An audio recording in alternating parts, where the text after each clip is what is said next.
What's up, guys? This is Ryan with Growth Stimulus Training. Today I'd like to talk to you about increasing supplement weights, when to increase those weights, and why it's scheduled the way it is with the GST program. In short, this is another session of your question, my answer. Now today's question is actually something that I got in an email, and I got this question from Michael Von Hessen, who is a recent ebook customer. He just had his custom program designed, and I always like to follow up people's program designs with a little bit of Q&A with them, because everybody has a couple questions and I don't feel it's right to just leave them in the dark. So anybody can contact me when they have questions about their program or GST in general. Now Michael's question, word for word: how do you determine the supplement weight to use, and when should I increase that weight? Because based on the microcycles, I wouldn't be doing the same rep scheme for nearly 3 weeks. Also, how do you feel about cardio pre-workout? Now the cardio pre-workout part, I'm not going to talk about in this video. This video is going to address how to increase supplement weights and how to choose the right weights for your supplement lifts. Now the first thing that you do when you start into GST is, when you start the program correctly, you start with Micro Zero. You can download Micro Zero on the GST website. It's a free intro ebook, and it takes you through your very first GST microcycle. In terms of supplement lifts and Micro Zero, you're working in the 2 or 3 sets of 20 rep range. So what you want to do is you want to take the time when you go to the gym during that first week or that first microcycle, and you want to focus on finding a weight that's challenging for each supplement lift, that allows you to hit 20 reps, but it allows you to hit 20 reps in a challenging manner. So 15, 16, 17, 18, 19, 20th reps, those reps are going to be tougher and they're going to be challenging.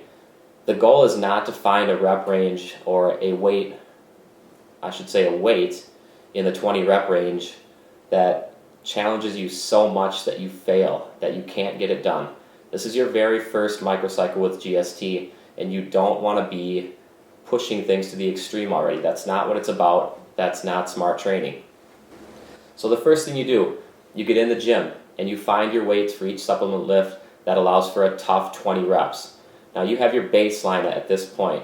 Now from this point, when you proceed to microcycle 1, which is actually the very first part or the very first microcycle of your true GST program, just because Micro Zero is just an intro part, it's a setup process. Micro 1 is your first micro of your very first GST macrocycle. This is going to be performed in the 3 sets of 12 rep range. Now what I like to do is I'll typically take my 20 rep weights that I figured out in Micro Zero, and I'll estimate where I need to be for that 12 rep range, and I'll do that by timesing those weights or multiplying those weights by 1.25. So in short, I'm increasing my weights from the 20 rep scheme by 25%. What that's going to allow me to do is it's going to give me a great idea, a great starting point of where to hit those weights in the 3x12 rep range. Now, sometimes when I tell that to people, they feel like they multiply their weight by 1.25 and that's it. They have to use that specific number. That's not the case. What I'm saying is that is a good way to estimate your 12 rep weight. But if you get to that 12 rep weight and it's too heavy, then of course you need to back down, make sure you get your 12 tough reps. If it's too light and you're getting 12 easy reps, remember it's an estimate, so you're allowed to vary it. You can increase the weight and push a little more weight so you're hitting that 12 tough reps.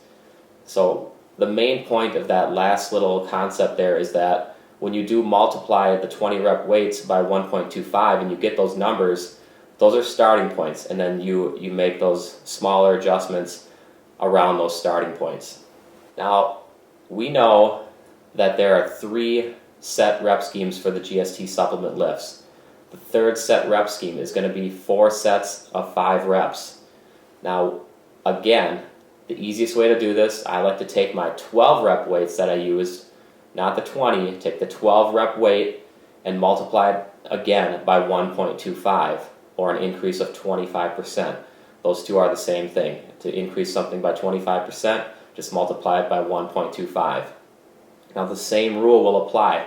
If you need to vary the weight at all, that's allowed. that specific number that you reach by multiplying your 12 reps weight by 1.25, that's a basic guideline. That's an estimate, guys, and you don't have to stick to that perfectly.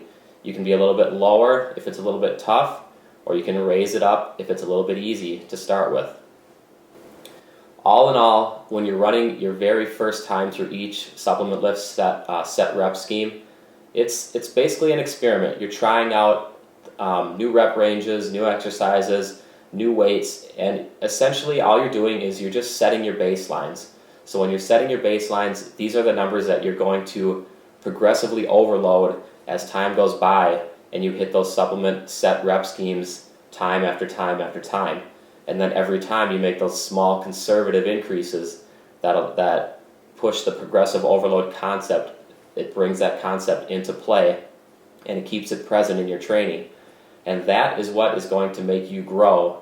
That is what is going to make your body adapt, get stronger, get bigger. So that concept is important, and you should remember that each time you hit a certain set rep scheme, you increase the weight slightly. Now you do that if you completed your reps. If you didn't complete your reps, you try again. But when you do increase the weight, it's a conservative increase. I say anywhere from 5 to 10 pounds. It doesn't have to be a lot because we all know that time goes by really fast, and from macrocycle to macrocycle, those go by quick. And sooner or later, you'll have added 50 to 100 pounds to a supplement lift, and you won't even have realized that the time went by. But those changes do add up over time, so don't get greedy. When you get greedy, that's when you start to make stalling points, and that's when you start to hit plateaus. So train smart and make those conservative increases. I think that about covered the first part of Michael's question, where he asked about how do you determine the supplement weight to use. And also, I covered a little bit about when would I increase that weight, because based on the microcycles, I wouldn't be doing the same rep scheme for nearly 3 weeks. And that's true. And so you aren't necessarily increasing the 20 rep weight from week to week. It's every third microcycle, or roughly every 3 weeks. And that's just the structure of GST. You have your high rep day, or your high rep microcycle, followed by your medium rep microcycle based on size gains, and then you have your low rep microcycle based on strength gains. So you can see that it's a rotation, so it's high, medium, low, repeat, high, medium, low, and each one of those steps is a week or a microcycle. Make sure that you are implementing progressive overload from set rep scheme to set rep scheme. That's what's important. And don't worry about the fact that it's 3 weeks apart. It doesn't matter, because every single week you're effectively and you're truly making a progressive overload step from any rep or any of the 3 set rep schemes. So something is always happening with GST. You're always making that increase. It might not be the same rep scheme from week to week, but different rep schemes provide different benefits, and that's what's important. And that's why we work with all 3 that are important. Okay, Michael, so I feel like I've answered your questions pretty well. I got your question on supplement weight usage answered, and I've got your question on when to increase those supplement weights answered as well. Thanks again, Michael, for your question. If anybody else has any questions regarding growth stimulus training, training in general, or nutrition in general, feel free to drop them in the comments section below. You can email me with your questions directly as well if you want to keep them private. That's Ryan@growthstimulustraining.com. And you can also check out the GST Facebook page or the GST thread on bodybuilding.com. And that thread is in the workout program section. It's going to be stickied at the top. It's been there for a long time. It's been there for about 3 years, and I've maintained it the entire time. So you will get your questions answered no matter how you contact me. Thanks again for watching. This is Ryan Miller with Growth Stimulus Training. Train hard, train smart, and grow.